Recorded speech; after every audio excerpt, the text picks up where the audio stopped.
হাজারো শহীদের রক্তের উপর দিয়ে তাবেদার ও ফ্যাসিবাদ মুক্ত নতুন গণতান্ত্রিক বাংলাদেশের সূচনা হয়। আমি 2024 সালে জুলাই আগস্ট ছাত্র জনতার গণ অভ্যুত্থানে শহীদ ও আহতদের এবং দীর্ঘ 1.5 দশকের ফ্যাসিবাদী শাসন আমলে গুম, খুন, বিচার বহির্ভূত হত্যাকাণ্ড এবং ফ্যাসিবাদ বিরোধী আন্দোলনে নির্যাতন ও নিপীড়নের শিকার সাধারণ মানুষ ও রাজনৈতিক দলের সদস্যবৃন্দকে কৃতজ্ঞতার সঙ্গে স্মরণ করছি, যাদের অসামান্য ত্যাগের মাধ্যমে বাংলাদেশ ফ্যাসিবাদ মুক্ত হয়ে গণতন্ত্রের পথে যাত্রা শুরু করেছে। সকলকে জানাই আমার আন্তরিক শ্রদ্ধা। 2024 সালের গণ অভ্যুত্থানে সহস্রাধিক মানুষ শহীদ হয়েছেন। নারী, পুরুষ, শিশু সহ আহত ও পঙ্গু হয়েছেন কমপক্ষে 30,000 মানুষ। 5 শতাধিক মানুষ চোখ হারিয়ে অন্ধত্ব বরণ করেছেন। 1971 সালের স্বাধীনতা অর্জনের যুদ্ধ, 2024 সালের দেশ এবং জনগণের স্বাধীনতা রক্ষার যুদ্ধ সহ এ যাবৎকাল দেশের ইতিহাসের সকল গণতান্ত্রিক আন্দোলনের শহীদদের আকাঙ্ক্ষিত বাংলাদেশ প্রতিষ্ঠার লক্ষ্যে সরকার কার্যক্রম অব্যাহত রেখেছে।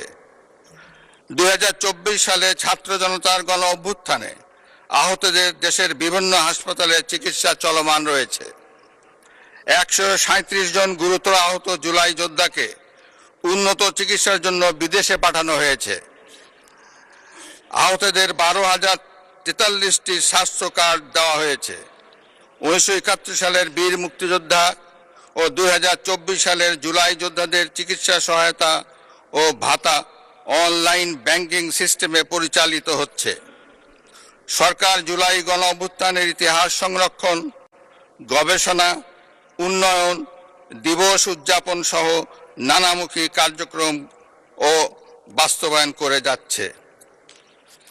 বিশ্ব শিশু দিবস ও শিশু অধিকার সপ্তাহ 2025 উদযাপন উপলক্ষে 2025 সালের 6 অক্টোবর সরকার জুলাইয়ের গণ অভ্যুত্থানে শিশু শহীদদের 60টি পরিবারকে এককালীন 50,000 টাকা সমমূল্যের প্রাইজ বন্ড এবং সম্মাননা স্মারক প্রদান করেছে। ওসমানী উদ্যানে জুলাই স্মৃতিস্তম্ভ নির্মাণের উদ্যোগ গ্রহণ করা হয়েছে। জুলাই আগস্ট গণ অভ্যুত্থানের শহীদদের স্মরণে শহীদি মৃত্যুর নির্দিষ্ট স্থানে স্ট্রিট মেমোরি স্ট্যাম্প স্থাপনের উদ্যোগ গ্রহণ করা হয়েছে। শহীদদের কবর সংরক্ষণ করা হয়েছে। জুলাই শহীদদের স্মৃতি অম্লান রাখতে জুলাই অভ্যুত্থানের স্মৃতি জাদুঘর এবং 64টি জেলায় স্মৃতিস্তম্ভ স্থাপন করা হয়েছে। জাতীয়ভাবে 36 দিনব্যাপী জুলাই পুনর্জাগরণের অনুষ্ঠানমালা 2025 বাস্তবায়িত হয়েছে। জনাব স্পিকার, আজ এই মহান সংসদে আমি অন্তর্বর্তীকালীন সরকারের কার্যক্রম এবং বর্তমান সরকারের কার্যক্রম ও পরিকল্পনার সারসংক্ষেপ তুলে ধরছি। তবে বক্তব্যের বিস্তারিত সংসদ সদস্যদের সামনে লিখিতভাবে উপস্থাপিত হয়েছে। জনাব স্পিকার, বর্তমান বৈশ্বিক অর্থনীতি এবং অস্থিতিশীল সময় অতিক্রম করছে।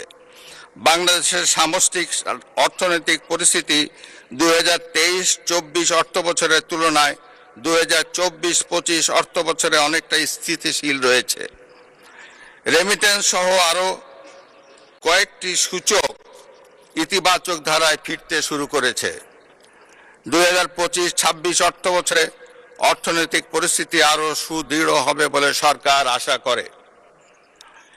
একদিকে বিশ্বে যুদ্ধ পরিস্থিতি এবং অপর দিক থেকে মুদ্রাস্ফীতি, রাজস্ব জিডিপির নিম্ন হার, এ ধরনের বিদ্যমান পরিস্থিতিতে দেশের অর্থনীতিতে নানা চ্যালেঞ্জ রয়েছে। পয়েন্ট টু পয়েন্ট মূল্যস্ফীতি 2025 সালের জানুয়ারি মাসে 9.94% থেকে হ্রাস পেয়ে 2026 সালের জানুয়ারি মাসে 8.58% দায়ী।